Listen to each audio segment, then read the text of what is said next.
하나님 말씀입니다. 신약성경 갈라디아서 4장 8절에서 20절까지입니다.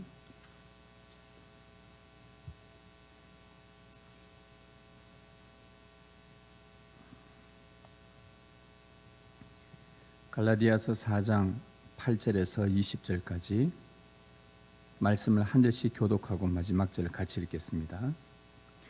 그러나 너희가 그때에는 하나님을 알지 못하여 본질상 하나님이 아닌 자들에게 종노릇 하였더니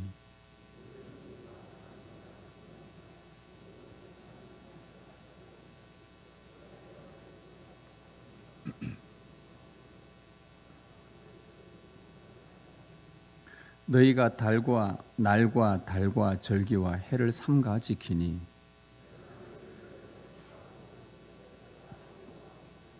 형제들아 내가 너희와 같이 되었은즉 너희도 나와 같이 되기를 구하노라. 너희가 내게 해롭게 하지 아니하였느니라.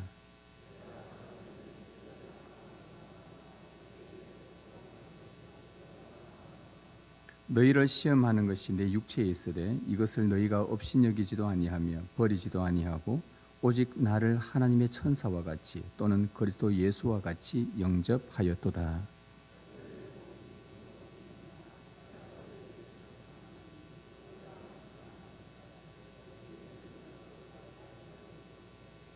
그런즉 내가 너희에게 참된 말을 함으로 원수가 되었느냐?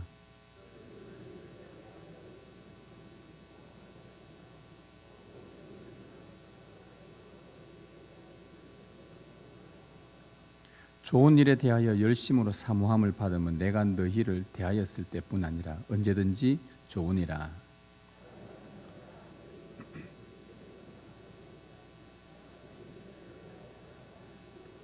같이 읽습니다. 내가 이제라도 너희와 함께 있어 내 언성을 높이려 함은 너희에 대하여 의욕이 있음이라. 아멘. 아기를 임신하게 되면 해산할 때까지 많은 고통의 과정이 동반됩니다. 뱃속의 아기에게 문제가 생기지 않도록 그 산모는 행동 하나하나를 참 조심하게 되죠. 그 이전에는 없었던 그런 수고를 하게 됩니다. 임신 초기에 몇 달간 지속되는 힘든 입덧도 이전에는 없었던 수고였는데 이제는 이후에는 이러한 고통들이 뒤따르게 됩니다. 배가 불러오면서 눕고 앉고 일어서는데 많이 불편한 힘든 행동도 이전에 겪지 않았던 수고입니다. 뱃속의 아기가 건강한지 여러 가지 검사를 받으면서 노심초사 애쓰는 것도 또 하나의 이전에 없었던 그 아기를 가진 어미에게 준 그런 고난이기도 합니다. 그러다가 거의 실성하다시피 가진 모든 진액을 다 쏟아내는 해산의 순간은 말할 수 없는 고통이 따릅니다. 이처럼 한 여인이 해산하는 데는 표현할 수 없는 고통과 수고가 동반됩니다. 오늘 말씀 19절에 보면 사도 바울이 이렇게 말을 합니다. 나의 자녀들아 너희 속에 그리스도의 형상을 이루기까지 다시 너희를 위하여 해산하는 수고를 한다고 그렇게 바울이 고백을 합니다. 바울은 자신을 가리켜서 갈라디아 성도를 품은 즉 아기를 품은 해산하는 여인의 비유를 하고 있습니다. 갈라디아인들을 그 가슴에 품고 복음을 가르치면서 그들이 성령으로 태어나도록 바울은 어미로서 눈물로 해산하는 수고를 했었습니다. 그로 인해서 이 갈라디아 성도들이 그들이 성도로 거듭나는 그런 열매를 맺게 되었던 것이죠.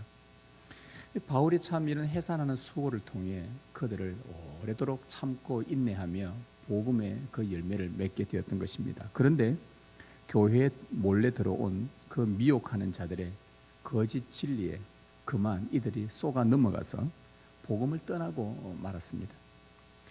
이 소식을 들은 바울은 정말 많이 아팠습니다. 가까이 있었으면 그들이 왜 그렇게 되었는지 한번 묻기라도 하고 싶은데 멀리 떨어져 있는 상황이었고 아파하며 해산의 수고로 나온 갈라디아 성도들, 그래서 그는 편지로서나마 멀리서 책망의 어투로 말을 하기 시작합니다. 내가 너희를 내 마음에 품고 내가 해산의 수고를 하며 너희를 복음으로 낳았는데 어찌 그 거짓 복음에 그토록 신속하게 넘어갈 수 있느냐? 너희를 향한 나의 수고가 헛될까 심히 두렵도다. 바울이 자신의 심정을 토로하면서 그들에게 편지로 썼습니다. 그러면서 바울이 그들이 그리스도의 형상을 이루기까지 다시 내가 해산하는 수고를 하노라. 이미 해산했었는데 다시 내가 해산하는 수고를 하노라. 그렇게 말합니다. 다시 해산한다는 말은 그들이 복음으로 잘 자라다가 다시 옛 시절로 돌아가 버리고 복음을 떠나가 버렸으니 그들을 다시 품고 다시 아기 취급하면서 사람의 형태를 갖추지 못한 그 아이처럼 그들에서 그리스도의 형상으로 이루기까지 그들을 다시 해산하는 그런 수고를 내가 해야 되겠다. 자, 그런 영적 아기로 취급하겠다는 말입니다. 그들이 믿음을 회복하고 그리스도 안에서 완전한 변화를 이룰 때까지 다시 해산의 고통을 감수하더라도 복음에 있어서만큼 물러설 수 없다는 바울의 강한 그 의지를 엿볼 수가 있습니다. 바울은 오늘 본문에서 갈라디아 성도들을 처음 만났을 때를 회상을 합니다. 그들에게 편지를 쓰면서 야, 내가 처음에 너희들을 만났을 때에 너희들이 내가 전해준 복음을 기꺼이 받아들고 얼마나 기뻐했었느냐 하면서 옛날 기억을 떠올립니다. 그리고 그 복음 때문에 기뻐하면서 복음을 전해준 바울과 함께 참 행복한 그런 갈라디아 그 교회들을 섬겨나갔던 그 모습을 회고하면서 그들에게 그 일들을 기록을 해놓습니다. 그러면서 그랬던 그들이 지금은 불신의 상태가 되어버렸고 그것을 지적하면서 세상의 헛된 것의 종로로서로 다시 돌아가고 그리스도의 형상과 거리가 먼 삶을 살고 있는 그들에게 예전에 행복했었던 복음 신앙으로 돌아올 것을 바울이 촉구하는 내용으로 오늘 본문은 구성되어져 있습니다. 오늘 우리는 이 말씀을 통해서 우리도 복음에서 멀어져 있지는 않은지 우리 자신의 믿음을 점검해 보아야 할 필요가 있습니다. 그리고 우리 안에 참 믿음이 있는지, 그리고 이 그리스도와 온전한 연합을 회복하고 있는지, 우리 안에 그리스도의 형상을 이루기까지 복음 신앙으로 다시 복음 사역으로 돌이키는 그 역사가 여러분의 삶 가운데 일어나기를 주님의 이름으로 축원을 드립니다. 먼저 바울은 복음을 받아들이기 전에 갈라디아 성도들, 복음을 받아들이고 난 이후에 그 성도들이 상태가 어떠했는지를 먼저 진술을 하기 시작합니다. 8절에 보시면 그러나 너희가 그때에는 하나님을 알지 못하여 본질상 하나님이 아닌 자들에게 종노릇하였더니, 바울이 처음에 갈라디아 지역을 도착했을 때, 갈라디아 지역이라는 것은 어느 우리처럼 신매동 한 동네가 아니고요, 굉장히 대구와 같은 이보다 더 넓은 경상북도 같은 큰 지역, 땅으로 따져보면 경상북도, 남도, 전라도 이쪽 한강 이남 땅 전체를 다 해도 갈라디아 지역보다 훨씬 더 작습니다. 우리나라가. 갈라디아 온 지역을 다니면서 그들에게 복음을 전하는데, 처음에 그들을 만났을 때는 그들의 상태가 하나님을 알지 못하였다고 바울이 기록을 합니다. 야, 내가 너희를 처음 만났을 때 너희는 하나님을 알지 못했지 않느냐. 그런데 하나님을 모르는 자들에게 나타나는 일반적인 현상이 뭐냐? 그 8절 뒷부분에 나오죠. 하나님이 아닌 자들에게 종노릇한다는 것입니다.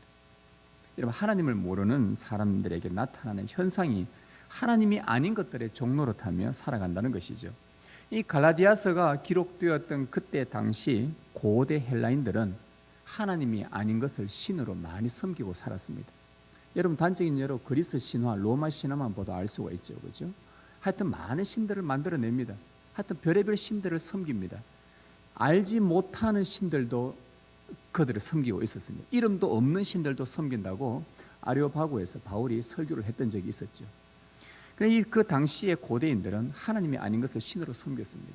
그들은 이 자연이 구성되고 있는 물질들, 예를 들면 물이나 불이나 공기나 흙과 같은 이런 물질의 배후에 신이 활동하면서 사람들의 운명을 통제한다고 믿고 있었습니다. 그래서 풍년을 위해서 하늘에 비를 달라고 기우제를 드리기도 하고요, 그리고 다산을 위해서 풍요의 여신에게 빌면서 자신들의 운명을 그 신들에게 맡겼던 것입니다. 그렇게 하지 않으면 큰 불행이 찾아온다고 믿었기 때문이죠.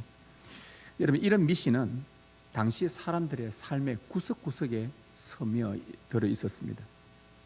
그러나 그런 신들은 우리가 알듯이 사람들이 만들어낸 거짓 신들이요, 우상에 불과합니다. 우리도 하나님을 알기 전에는 이랬단 말입니다. 우리도 하나님을 알기 전에는 온갖 것들을 신으로 삼고 섬기며 살았던 사람들입니다. 신이 아닌 것을 신처럼 대하면은 영적으로 그것의 종이 된다는 것입니다. 그것이 돈이든 권력이든 학벌이든 무엇이든지 간에 신이 아닌데, 창조주가 아닌데 여러분이 그것을 신처럼 받들게 되면 그것에 묶여서 종의 삶을 살아가게 되는 것입니다. 마귀는 그것을 교묘하게 활용해서 악용해서 사람들을 헛된 신에게 종노릇 하도록 계속해서 미혹하며 그렇게 그의 세력들을 펼쳐갑니다. 이것은 갈라디아인들만의 문제가 아닙니다. 어느 민족 누구든지 간에 하나님을 알기 전에는 모두가 똑같습니다. 우리나라도 예로부터 지방마다 마을마다 섬겼던 미신들이 얼마나 많았습니까? 이처럼 복음을 듣기 전에는 갈라디아인들은 하나님을 몰랐고요, 신이 아닌 것에 종이 되어 통제받으며 살다가 그의 삶을 일평생 탕진하고 허비하며 살았던 것입니다. 그것이 우상 숭배인지도 깨닫지도 못했습니다. 그때의 그들은, 갈라디아인들은 그때에는, 여기서 중요한 단어가 그때에는입니다. 8절에 그때에는, 즉 복음을 받아들이기 전까지는 너희들은 우상에게 종노릇하는 그런 아주 미개한 인간이었음을 바울이 지적을 해주고 있습니다. 그러면서 그는 또한 반전을 이야기합니다. 9절에 와서는 이제는, 8절은 그때에는, 그러나 9절에 여기서 중요한 단어가 그때에는과 이제는입니다. 이제는 너희가 하나님을 알 뿐 아니라 더욱이 하나님이 아신 바 되었거늘. 바울이 이렇게 말을 합니다. 우상에게 종노릇하던 갈라디아인들은 바울이 전해준 복음을 듣고 나서야 참신이신 여호와 하나님을 알게 된 것입니다. 복음을 들어보니까 지금까지 자기들이 믿고 있었던 그 신들과는 질적으로 차원이 다른 이야기였습니다. 자기들은 이전까지는 신전에서 많은 제물들을 바치고 혹 신에게 제물을 바치고도 나서도 혹 신이 만족하지 못해서 나에게 진노하지는 않을까, 늘 노심초사 불안과 두려움에 휩싸였던 것과는 달리 바울이 전해준 복음을 듣고 나니 그곳에는 죄인을 사랑하시는 하나님이 계시고 무지해서 우상에게 종노릇한 지난날의 모든 죄를 용서하시기 위해 독생자까지 아낌없이 주는 자비와 긍휼과 사랑의 하나님을 알게 된 것입니다. 그들은 복음을 통해서 하나님을 알고 난 후부터 이전 조상 때까지, 이전 조상 때부터 믿어왔던 모든 신들은 다 우상이요, 거짓임을 알게 된 것입니다. 여러분, 복음이라는 것은 우상이 주는 막연한 불안과 두려움에서 벗어나게 해줍니다. 그것뿐만 아니라 예수 그리스도 안에서 누릴 수 있는 참된 자유를 허락해 줍니다. 더 이상 헛된 것에 종노릇하지 않아도 내 마음이 자유롭습니다. 혹 이거 하지 않으면 불안하고 걱정되고 염려되고, 혹 이거 하지 않으면 뭔가 이상한 뭔가 나에게 막 불행이 다가오지 않을까, 그런 것들이 사라집니다. 복음이 그 역할을 합니다. 그리스도 안에서 하나님을 아버지라 부르며 성령의 친밀한 교제도 할 수 있도록 해준 것이 바로 복음의 역사입니다. 더 놀라운 것은 복음을 통해 우리가 하나님을 안 것뿐만 아니라 알고 보니, 좀 더 깊이 들어가 보니 하나님께서 우리를 알아주셨다는 겁니다. 이제는 너희가 하나님을 알 뿐 아니라 더욱이 하나님이 아신 바 되었거늘. 창조주께서 우리를 알아주셨다는 겁니다. 천지의 창조주께서 우리를 아시게 되었다. 여러분, 이전에 자기들이 섬겼던 그 신들은요, 자기들에게 관심도 두지 않았습니다. 관심 주지도 않았습니다. 그런데 하나님은 달랐습니다. 하나님은 자신을 알아주시고 자기들의 기도도 들어주시고 자신들의 모든 형편을 돌보시는 아버지셨음을 그들이 알게 된 거예요. 그런 하나님께서 우리를 아신다는 것이 얼마나 놀랍고 기쁘고 행복한 일입니까?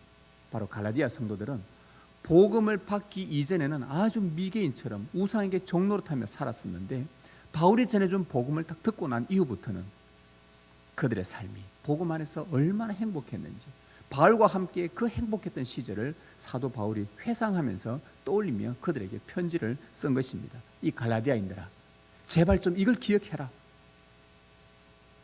너와 나가 복음 안에서 얼마나 행복했는지 너가 알고 있지 않느냐? 얼마나 즐거웠느냐? 그것을 지금 제발 알았으면 좋겠다. 근데 그랬던 그들이 교회에 들어온 미혹자들의 그 거짓에 속아서 그만 복음을 떠나고 말았습니다. 바울이 얼마나 화가 났겠습니까? 어떻게 낳은 갈라디아 성도들인데 배 아파하면서 마음 아파하면서 많은 수고와 해산의 고통을 동반하면서 그들을 낳았는데 그들이 어떻게 순식간에 그 미혹자들에 의해서 복음에서 떠날 수가 있는가? 바울이 너무너무 화가 났던 거예요. 그래서 그가 이렇게 말합니다. 9절 중반에 어찌하여 다시 약하고 천박한 초등학문으로 돌아가서 다시 그들에게 종노릇 하려 하느냐? 여기서 약하고 천박한 초등학문이란 바로 뒤에 10절에서 설명을 해줍니다. 그게 무엇인지. 너희가 날과 달과 절기와 해를 삼가 지키니 너희가 어찌 예수 그리스도의 복음을 받아 듣고도 너희가 날이 중요하고 달이 중요하고 절기가 중요하고 해가 중요하다고 그걸 그토록 주의하면서 그걸 지켜서 구원을 얻으려고 하느냐? 바로 이 말입니다. 여러분, 이 날과 달과 절기와 해라는 것은 당시 유대교에서 지키는 특정한 기념일입니다. 구약 성경에 기록되어 있는 그런 날과 달들이죠. 미혹자들이 어떻게 미혹했냐면은 이 구원을 얻기 위해서는 너희가 그리스도인이 되었다 하더라도 이 구약의 말씀, 이 유대인들의 정해놓은, 이 하나님이 정해놓으신 구약의 유대인들의 특정한 기념일들을 너희가 지켜야지 너희가 이 구원의 완성을 이루어갈 수 있다, 구원을 이루을 수 있다 라고 그렇게 미혹을 했던 것입니다. 여러분, 대속죄일과 같은 이 날은 유대교에서 1년에 한 번 모든 백성들이 죄 용서받는 그런 중요한 날입니다. 그래서 그 날을 꼭 지켜서 1년에 한 번 이 대속죄일 날을 꼭 지켜서 너희가 죄 용서를 받아야 구원을 얻는다고 이렇게 가르쳤던 거예요. 들어보니 그럴싸합니다. 1년에 한 번 대속죄일에 모든 백성이 나와서 죄 용서 받으라고 하나님 말씀하셨기 때문에 일리가 있습니다. 그리고 경건을 위해서 금식의 달을 정해놓고 그것을 지켜서 탐욕을 끊고 구원에 이룰 수 있다고 그렇게 가르쳤던 것입니다. 너희가 금식해야 된다. 이 금식의 달을 정해놓고 하나님 앞에 경건함으로 나아가서 탐욕을 끊고 그래야 너희가 구원에 이룰 수 있다. 그리고 유월절, 오순절, 초막절 같은 이런 절기들을 지켜서 하나님의 은혜를 늘 기억해야 된다. 그래야만이 너희가 구원에 이룰 수 있다. 그렇게 가르쳤습니다. 그리고 안식년이나 신년 같은 이 해를 잘 지켜서 그래야만이 너희가 안식과 구원을 얻을 수 있다라고 그렇게 가르쳤던 거예요.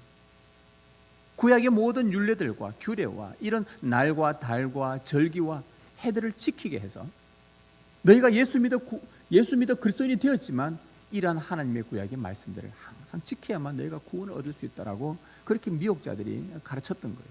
들어보니 일리가 있고 그럴싸하고 그래서 그들이 순식간에 날과 달과 절기와 해를 지키는 그 이야기를 바울이 듣고서는 이 속에서 우라통이 터진 거예요. 너희 지금 제정신이냐 지금? 뭐 하고 있느냐 지금? 여러분, 이 모든 구약의 기념일들은 십자가에서 죽으신 예수 그리스도 안에서 모두 성취가 되었습니다. 그리스도께서 우리의 죄를 용서하기 위해 대속죄일의 어린 양으로서 친히 죽으심으로 대속죄일을 완전히 이루셨습니다. 이제 그분의 십자가에서 대속죄일을 굳이 지키지 않아도 그리스도 안에서 믿음으로 구원을 얻게 되었고 죄의 속량을 받게 된 것입니다. 그리스도를 온전히 의지하는 믿음으로 구원에 이르게 되는 겁니다. 믿음으로 그리스도 안에 있는 자들은 이 안식년과 신년의 상징인 영원한 안식이 주어지게 된 겁니다. 안식년을 지키고 신년을 지키는 구약처럼 그렇게 지키는 것이 아니라 절기를 지키고 유월절을 지키고 초막절을 지키고 오순절을 지키는 그런 절기를 지키는 것이 아니라 예수 그리스도 안에서 우리는 하나님의 은혜를 누리고 있고 예수 그리스도 안에서 영원한 안식을 얻게 되었음을 그리스도의 십자가가 다 성취를 해 주었던 것입니다. 따라서 구약의 날과 달과 절기와 해와 같은 이 특별한 기념일들은 예수님께서 모두 이루셨고 성취하신 그리스도를 믿는 자들은 예수 그리스도 안에서 약속된 모든 구원의 복을 믿음으로 받게 되는 것입니다. 바울은 바로 이 갈라디아 성도들을 가슴에 품고 해산의 수고를 하며 이 복음을 열정적으로 가르쳤습니다. 복음으로 그들을 낳았습니다. 그들이 하나님의 자녀가 되었습니다. 거듭났습니다. 새 생명을 얻었습니다. 얼마나 기뻐했는지 몰랐습니다. 하지만 그들은 얼마 지나지 않아 바울이 떠난 이후에 거짓 진리에 미혹되어서 다시 복음 이전으로 돌아가 옛 규례와 율법을 지키는, 그래서 자기 행위로 말미암아 구원을 얻으려고 했던 것입니다. 그래서 바울은 구원을 가져다 주지 못한 이 약하고 천박한 그런 초등 학문으로 다시 돌아가 신이 아닌 것들의 종노릇하며 어리석은 일을 하고 있다고 그가 심히 노하면서 꾸중을 하고 있는 거예요. 여러분, 한번 질문해 보겠습니다. 믿음으로 구원을 얻은 이후에도 왜 다시 우상에게 종노릇하는 옛 상태로 돌아가는 것일까? 여러분, 한번 생각해 보셨습니까? 우리 교회 안에 믿음으로 구원받은 자들이 있습니다. 우리 어린 아이들도 또 자라서 세례를 받고, 유아 세례 받고, 다음에 세례도 받고, 입교도 하고, 자기 입으로 고백하고, 어른들 중에서도 신앙으로 고백을 하고 믿음 안에 들어와 있습니다. 그런데 어느 날 보니 믿음과는 상관없이 구원과는 거리가 먼 그런 이방인들과 똑같이 옛 우상에 절하고 옛 우상을 붙들고 있고 그 삶의 종로로 되어서 구원과 상관없이 살아가는 사람들이 보입니다. 코로나 이후에 더욱더 이것이 보이기 시작합니다. 여러분, 왜 그럴까요? 왜 믿음으로 구원을 얻었다고 생각했는데 왜 어느 날 다시 우상에게 종노릇하는 옛 상태로 돌아가는 것일까요? 그 이유가 뭐겠습니까? 성경이 우리에게 정확하게 답을 해줍니다. 그것은 복음을 받은 후에 그 복음을 계속 배우고 확신하는 일에 거하지 않기 때문입니다. 사도 바울이 디모데전서 3장에서 뭐라 그랬냐? 이 마지막 때는 서로 쏟고 속이는 미혹의 시대라고 말했습니다. 맞습니다. 지금 서로 속이는 시대입니다. 서로 쏟고 삽니다. 여차하면 그냥 언제 우리가 거기에 들어가 있고 언제 우상에게 절하고 있는지 모르는 그런 쏟고 속이는 시대에 살고 있습니다. 성경을 이야기하고 설교를 이야기하는데 가만히 들어보면 맞는 것 같은데 나중에 보니 내가 이단에 들어가 있습니다. 정말 무서운 시대예요. 쏟고 속이는 이런 시대에 사도 바울이 거기에서 믿음에서 떨어지지 않는 방법을 하나 이야기해 준 게 디모데 후서 3장 14절에 이렇게 말합니다. 너는 배우고 확신한 일에 거하라. 배우고 확신한 일에 거해야 된다. 그래야만이 이 속이고 속는 세상에서 너희가 넘어지지 않을 것이다. 그러면서 배우고 확신한 일에 거하라 하고 바로 이어서 뭐라 그랬냐? 모든 성경은 하나님의 감동으로 된 것으로 교훈과 책망과 바르게 함과 의로 교육하기에 유익하니, 그러면서 하나님의 말씀이 너희를 교훈하고 책망하고 바르게 하고 의로 교육하기에 유익하니까 이 하나님의 말씀을 배우고 확신하는 일에 너희가 거해야만이, 이것에 뿌리 내려야만이 너희가 구원을 얻었다 하면서도 다시 세상의 종으로 돌아가는 삶이 없을 것이다. 이걸 알려준 거예요. 여러분, 오늘날 이 교회의 성도인 가운데는 복음에 깊은 관심을 두지 않는 경향들이 점점 나타나고 있습니다. 복음을 듣고 믿어 구원을 얻었기 때문에 그냥 다 되었다고 생각합니다. 그래서 복음 설교도 그냥 대충 듣습니다. 그러다 보니 여러분, 복음 때문에 우리 인생이 바뀌지 않았습니까? 복음 때문에 우리의 삶이 완전 새 사람이 되지 않았습니까? 복음이 우리에게는 가장 최우선이고 가장 중요하고 마지막 죽는 그 순간까지 주님 오실 그때까지 우리는 복음 붙들고 사는 사람들입니다. 그런데 복음이 자기 인생의 전부라고 여기지 않기 시작합니다. 복음에 무관심해집니다. 그렇게 되면 나타나는 현상이 뭐냐? 복음의 약속이 흔들리기 때문에 마귀의 표적이 되는 거예요. 따라서 믿음이 흔들리지 않으려면 듣고 믿었던 그리스도의 복음의 말씀을 또다시 반복하며 배우며 반복해서 들으며 확신하는 일에 거하셔야만 합니다.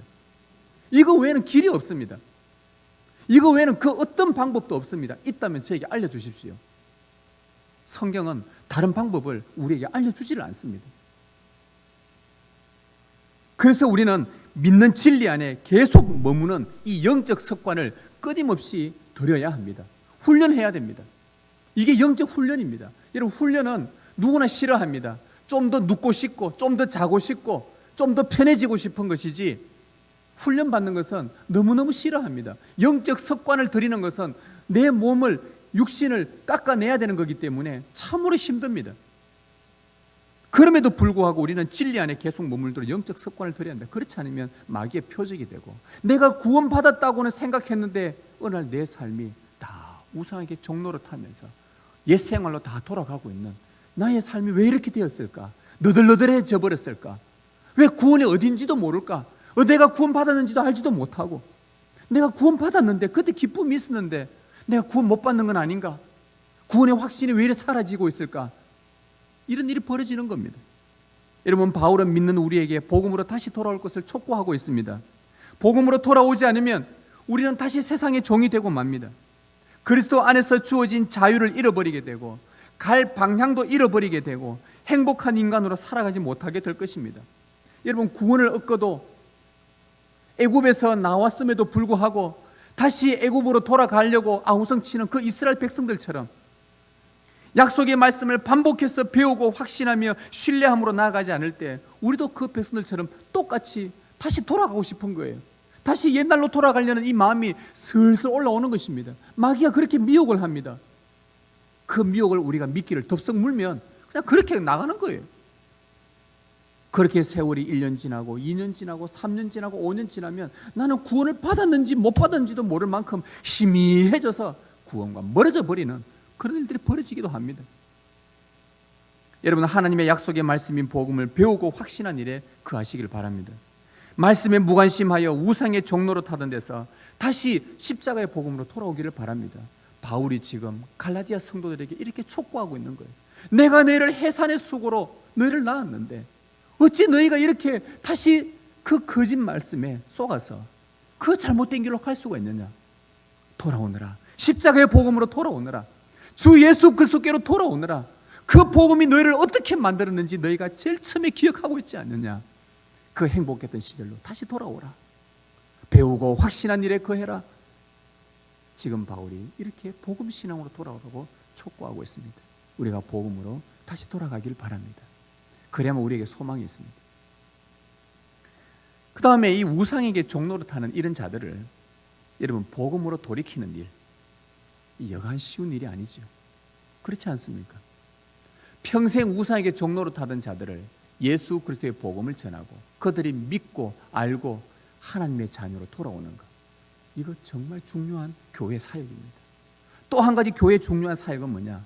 교회 안에 아까 좀 전에 말한 것처럼 구원을 받았다고 본인이 확신하고 세례받고 입교하고 교회 안에 신앙생활을 하고 있는데도 내 자신이 구원과 점점 거리가 먼 삶을 살아가고 있고 옛 종들에게 다시 우상 숭배하는 그런 삶을 살고 있는 그런 자들을 다시 복음 안으로 끌어오는 것, 다시 복음으로 인도해내는 것, 이 사역이, 돌이키는 사역이 얼마나 힘든지, 그러나 이 또한 얼마나 중요한 교회 사역인지 우리는 깨달아야 합니다. 바울은 이 중요한 사역을 위해서 우리가 가져야 할 태도가 무엇인지 오늘 본문을 통해 세 가지 태도를 하나 알려줍니다. 여러분, 반드시 이것을 기억하셔야 됩니다.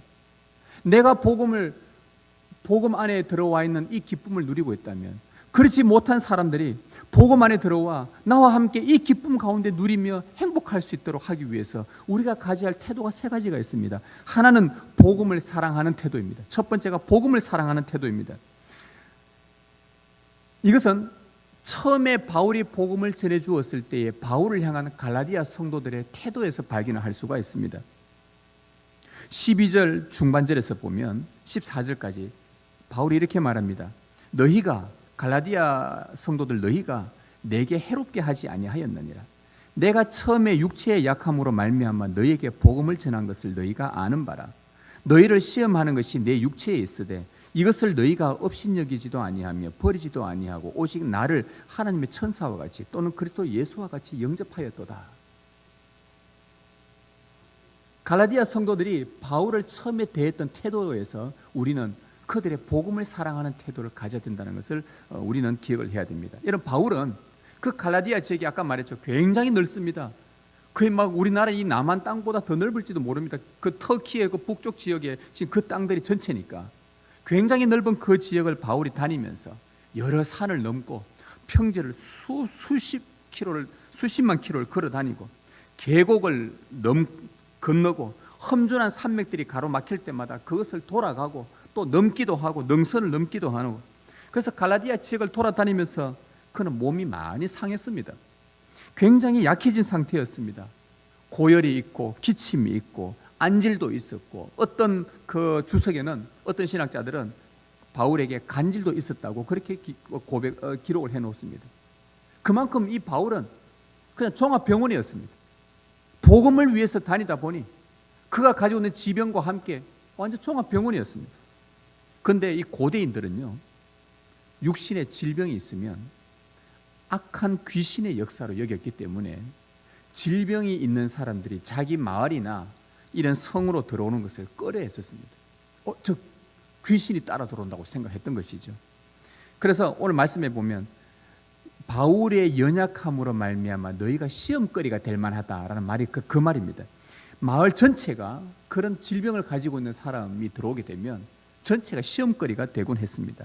그런데도 불구하고 갈라디아인들이 바울을 해롭게 하지도 않고 그를 업신여기지도 않고 버리지도 않고 오히려 하나님의 천사처럼 영접했고 예수 그리스도처럼 그를 영접했다고 합니다. 여러분, 그 갈라디아 사람들이 왜 바울을, 그 병이 들고 아프고 연약한 그 바울을 기쁘게 영접하며 사랑으로 그를 섬겼을까요? 이유는 단 하나입니다. 바울은 그들에게 복음을 전해 주었기 때문입니다. 복음 때문에 그들은 우상에서 자유하게 되었고, 복음 때문에 헛된 것에서 종노릇하지 않게 되었고, 복음 때문에 살아있는 소망을 얻게 되었고, 복음 때문에 지금 죽어도 나는 영생의 구원을 얻었다는 그 확신 때문에, 복음 때문에 그의 삶이 너무너무 행복했기 때문에 복음을 전해주고 가르치고 설교해 주었던 바울을 천사처럼 예수님처럼 영접하며 사랑으로 섬긴 것은 당연지사였던 것이죠. 여러분, 어떤 사람을 복음으로 돌이키고 싶습니까? 어떤 누군가가 복음과 관심 없고 복음에서 멀어져 있는 그 누군가를 정말 예수 그리스도의 복음으로 다시 돌이키고 싶은 여러분들 마음이 있습니까? 그렇다면 제일 먼저 가져야 할 태도는 뭐냐? 이 복음을 사랑하는 마음이 여러분 안에 있어야 됩니다. 그리고 복음을 전해주고 가르쳐주고 설교해주고 알려주는 그 복음 전도자들을 여러분이 사랑으로 영접하셔야 됩니다. 그게 여러분 안에 복음을 사랑한다는 증거입니다. 이런 태도가 먼저 우선되어져야 됩니다. 복음을 사랑해야만 그 다음 단계가 진행될 수 있습니다. 그 다음 태도가 뭐냐? 바울이 보여준 태도입니다. 그것은 뭐냐면은 사람을 얻고자 하는 태도입니다. 사람을 얻으려고 하는 것입니다. 12절에 보면 형제들아 내가 너희와 같이 되었은즉 너희도 나와 같이 되기를 구하노라. 바울은 갈라디아 성도들에게 너희가 복음을 사랑한다면 이제 그 다음에 해야 될 행동이 뭐냐? 나처럼 되었으면 좋겠다. 지금 이 말을 하고 있는 겁니다. 바울이 어땠길래, 바울이 어떻게 했길래 너희가 나처럼 되었으면 좋겠다고 했을까? 여러분, 이 당시 때에 유대인들은 복음을 받고 그리스도인이 되어도 자기가 유대인이라는 신분 때문에 저 이방인과 함께 하지 않았습니다. 왜? 이방인은 부정하다고 여겼기 때문에. 그런데 바울은 어땠냐 하면 유대인이었음에도 불구하고 회심을 한 이후로 이방인의 삶에 들어갑니다. 그들과 접촉합니다. 문화와 관습에 얽매이지 않고 이방인의 삶으로 들어가서 그들과 함께 먹고 마시고 놀고 즐거워하며 전혀 거부하지도 않고 부정하다고 여기지도 않고 그들과 함께 살았습니다. 이유는 단 한 가지입니다. 그들을 얻기 위해서였습니다. 여기서 그들을 얻기 위한다는 말은 그들을 구원으로 인도하기 위해서란 말입니다. 유대인들을 얻기 위해서 유대인처럼 되었고 할례를 받지 않아도 될 자기 제자를 데리고 와서 유대인들 앞에 갈 때는 할례도 시켰고요. 할례로 구원받는 건 아니지만 그들을 얻기 위해서, 이방인을 얻기 위해서는 이방인처럼 되기도 하고, 가난한 사람을 구원으로 인도하기 위해서는 그가 친히 가난한 자가 되기도 하고, 그렇게 그들을 얻기 위해서, 구원으로 인도하기 위해서 바울이 그들과 함께 살았다는 말입니다. 바울이 바로 이런 태도를 너희가 가졌으면 좋겠다. 그런데 반면에 그 갈라디아 성도들을 미혹했던 자들은 어땠느냐 하면은 갈라디아 그 성도들을 바울과 이간질을 하는데 열심을 내었습니다. 17절 말씀에 보면 그 말씀이 나오죠. 그들이, 즉 미혹자들이 너희에게 대하여 열심 내는 것은 좋은 뜻이 아니다. 너희에게 정말 열심으로 이것 뭐 복음이라고 해서 구약의 율법을 가르치는데 그 좋은 뜻으로 하는 거 아니다. 오직 너희를 이간시켜 너희로 그들에게 대하여 열심을 내게 하려 함이라. 나와 너희를 이간시켜서 자기 사람 만들려고 하는 것이다. 18절에 좋은 일에 대하여 열심으로 사모함을 받으면 내가 너희를 대했을 때뿐 아니라 언제든지 좋은 일이라. 만약에 그들이 좋은 일 같으면야 내가 왜 허락하지 않겠느냐. 그런데 그들의 행동은 좋은 일이 아니다. 너와 나를 이간시켜서 바로 너희들을 그 미혹자들, 자기 사람 만들려고 했던 자들이었다. 정말 복음을 사랑한다면 너희가 그렇게 행동을 취해서는 안 된다. 너희 사람 만들려고, 내 사람 만들려고, 내 편 만들려고 그렇게 해서는 안 된다. 정말 네가 복음을 사랑한다면 그렇게 하지 않아야 된다. 목적이 뭐냐? 바울이 그 사람을 얻기 위한 목적은 단 한 가지였습니다. 그들을 복음으로 인도하기 위해서입니다. 복음 때문이었어요. 예수 그리스도를 더 깊이 알도록 하기 위해서입니다. 그 영혼을 얻기 위해서 관심을 갖고 그들의 삶 안으로 들어가고 그들처럼 되어지고, 그래서 그들 안에 들어가서 그들과 교제하는 그 태도, 이 시간들이 우리에게 필요하다는 겁니다.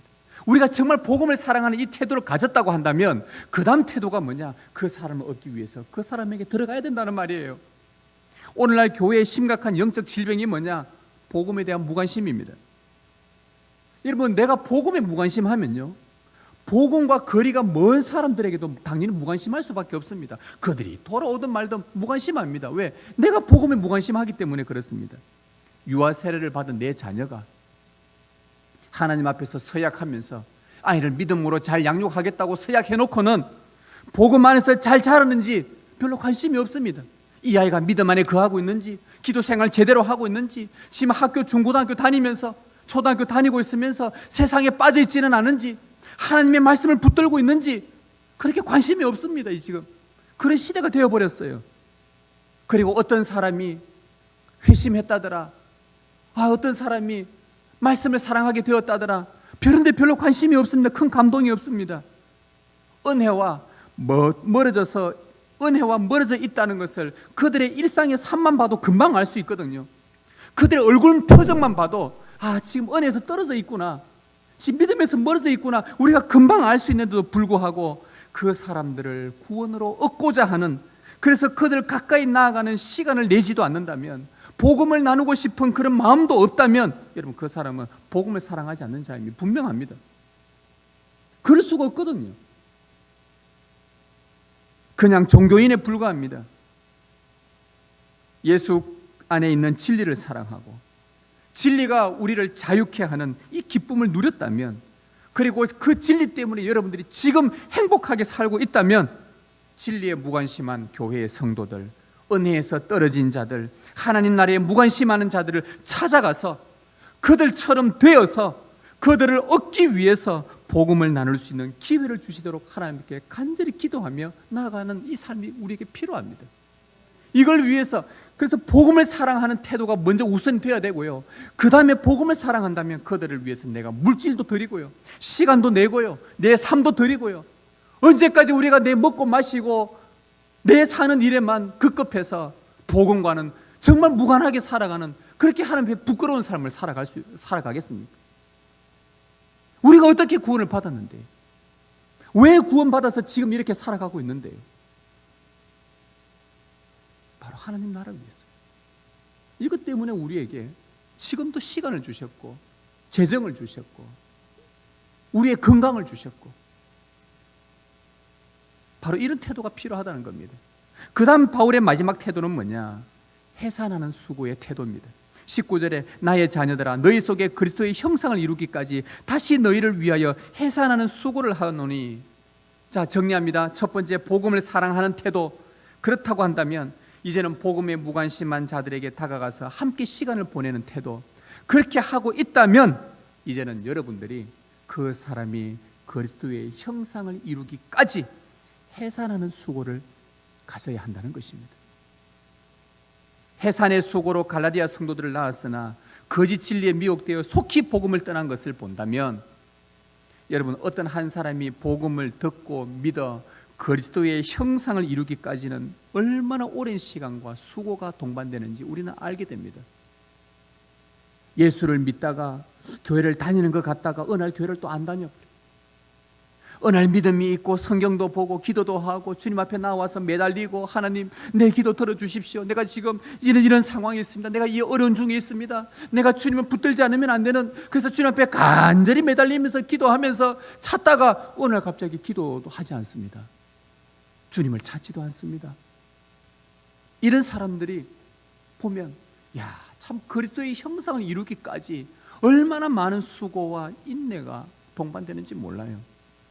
어미가 사람의 형태를 온전히 갖춘 아기를 해산하기 위해서 뱃속에서 10달간 수고합니다.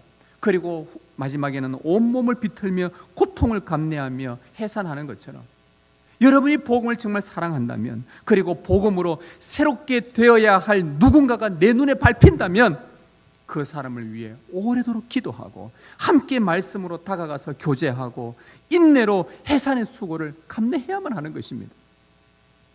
이것이 자녀를 사랑하는 어미의 마음이요, 교회를 사랑하는 주님의 마음입니다. 우리 주님은 이 땅에 생명을 주시기 위해, 교회를 주시기 위해 자신의 몸을 십자가에 처절하게 내어주신 분이십니다. 해산의 모든 고통과 수고를 친히 감내하셨습니다. 바로 여러분을 위해서입니다. 저와 여러분을 위해서 예수님은 이런 해산의 고통을 감내하셨습니다. 성도 여러분, 우리는 십자가의 복음으로 다시 돌아가야 됩니다. 복음을 듣고 배우고 확신하는 일에 우리의 전부를 거셔야 됩니다. 복음에 무관심했고 복음을 알려고도 사랑하지도 않았던 우리의 마음을 회개하셔야 됩니다. 누군가가 복음으로 거듭나도록 우리의 물질과 시간과 삶을 헌신해야 합니다. 그리스도의 형상을 이루기까지 해산의 수고를 하려는 희생을 감당할 수 있는 은혜를 주시도록 우리는 주님 앞에 간절히 기도하며 나아가십시다. 그래서 이 복음으로 해산의 수고를 통해 마지막 날에 주님 다시 오셨을 때에, 잘했다, 충성된 종아, 네가 나를 위해 이 수고를 하였구나. 너의 해산의 수고에 내가 생명의 면류관을 너에게 주노라. 이 상을 받게 된다는 말입니다. 여러분, 이 은혜가 여러분 안에 충만하기를 원합니다. 이 복음에 대한 열정과 사랑이 여러분 안에 회복되기를 주님의 이름으로 축원합니다.